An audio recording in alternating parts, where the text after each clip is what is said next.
He's super macho. I like that. I'm old school. I like a macho guy. I like my guys macho. You know, the kind of guy that's like, get in the car. Where are we going?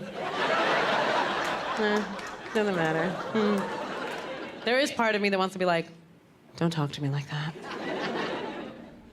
But I'm gonna get in the car now. I'm gonna do what you say. On my own accord. Here's the thing. I think women do like macho guys. I think we do. You guys just gotta know when to bring it out in the relationship. Because a lot of guys hide their macho. They're afraid it's too much. You gotta bring it out that first fight. The first fight you have with your girl, show it. Do you know how sexy that is? You're having your first fight with your guy, right? You guys are going back and forth, and he just punches the wall. You're like, oh my God. He was pretending that was my face. Jesus. I might have to marry this one. There's something sexy about that, because there's not a lot of guys now that are like that. There's not a lot, guys. There's guys now that are just... Yeah. They're wearing skinny jeans. Can we just discuss this for a second? Yeah. Yeah.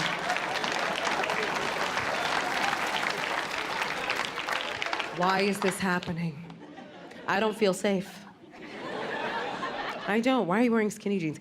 What if I am in a situation and I'm with Mr. Skinny Jeans?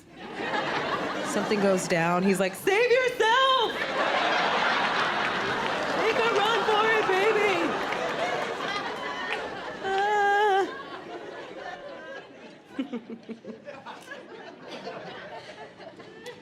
We are talking marriage, me and the boyfriend. I know. Aww. Was that disappointment or excitement? You're like, oh, don't do that to yourself. I know we have married people here, right? Married people? Woo woo. Yeah. I take marriage really seriously. My parents have been together 55 years, maybe over that. Yeah. You can clap for them. They're in the back. Just give it up. They're in the back. They're like, thank you, thank you. Yeah, so I take it super seriously. So if I was gonna get married, I'd want a really good wedding. Here's the problem, people are messing up their weddings nowadays. Just went to my girlfriend's wedding, she wrote her own vows. I don't like it. Because she didn't just write vows, she wrote like an epic poem of every feeling she's ever had. Like she got up there, she was like, our love.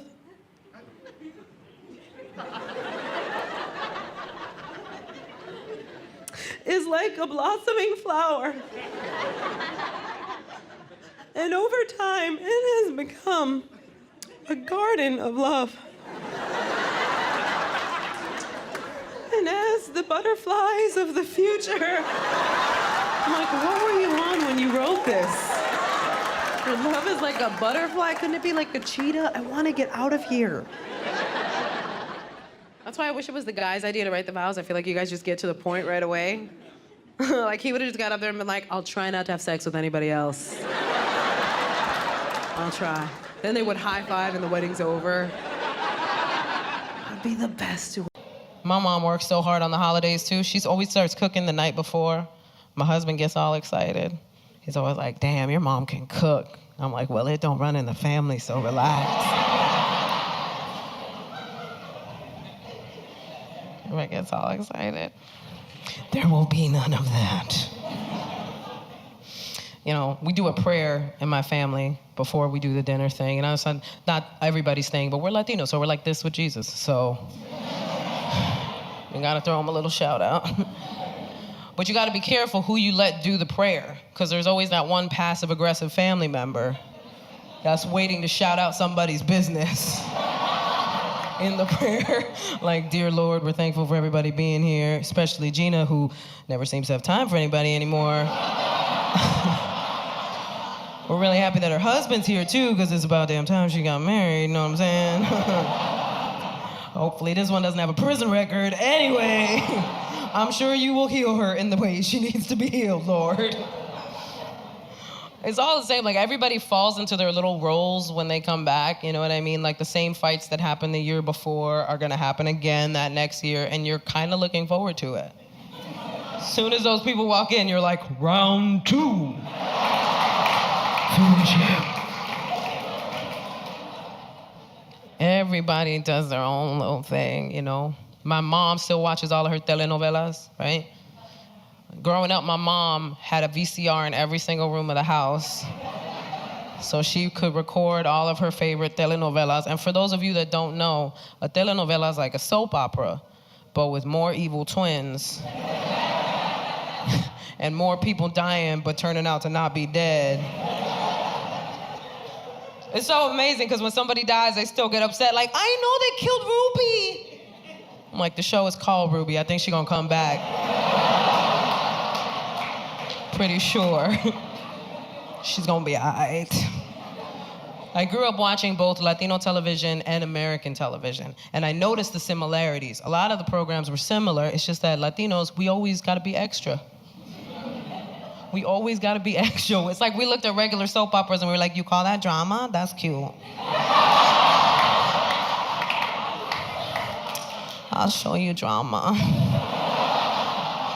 Right? Everything's extra about what we do. Like on American television, they got Kelly and Ryan. We got El Gordo y la Flaca.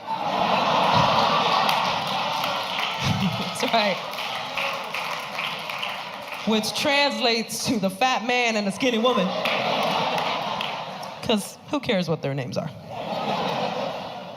It's like Kelly and Ryan, but extra, y'all know.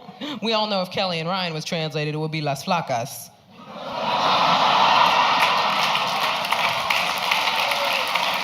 I know some of y'all want to correct my Spanish right now, but I said what I said. I'm just kidding. I love seeing my family. I'm closest with my sister. I have an identical twin sister. And I always tell people, hey, if you don't like the show, please make sure you harass the right person online. We get confused for each other all the time. Like, one time I spent 20 minutes getting yelled at by a guy that my sister ghosted. I couldn't even blame him, man. It must have felt like he was getting ghosted again, but in real life. Sir, I've never been to dinner and a movie with you. As a matter of fact, I've been dead for 4 years. I didn't know we were broke, man. I didn't know we were broke until I was about like 13. That's when the reveal happened.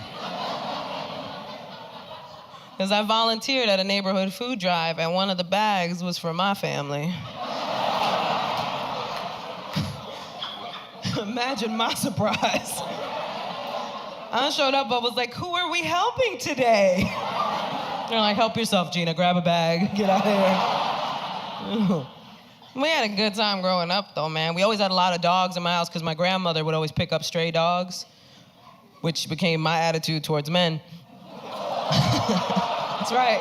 I see some guy wandering the street. I'm like, are you lost, buddy? Huh? Are you lost? You want to come home with me? Huh? I have bacon at my house.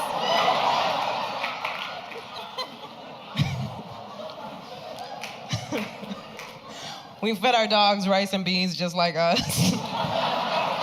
The dogs would look at us like, damn, are we broke too? Like, what's going on? What's going on with this situation?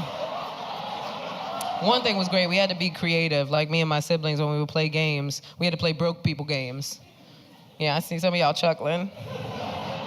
You guys know exactly what I'm talking about. Broke people games are games that don't require toys or money.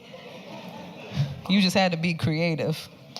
Right? Like we had this one game we used to play called Adventure. It was just us walking around a tree. You had to hold on to the tree because if your foot touched the floor, you were out. That was the adventure part. Played another game called Paperball. You crumble up a paper, you throw it to somebody, you got to keep it in the air because if it hits the floor, you're out. The floor was an integral part of many broke people games. Which is why The Floor is Lava is a historically broke person game. Some of these games are passed down from broke generation to broke generation. The Floor is Lava is one of those games. If you played The Floor is Lava and you had money, you were appropriating broke culture, and we don't appreciate that. Go to a theme park. You got the money. Why you gotta take from us? We weren't broke forever. I feel like people always panic when I say that we were broke. We weren't broke forever. My parents are Latinos. They worked really hard to get us out of that situation. You know, we went from broke to, okay, we doing all right, to, oh, we got some money now. Then back down to, okay, we doing all right. Because when broke people get money, they don't know what to spend it on. You spend it on your fantasies. We got a little bit of money, and my dad bought a boat. We lived in the South Bronx. Where shall we sail, Papa? Shall we follow the pissy smell to the Isle of Manhattan? Let us away to sail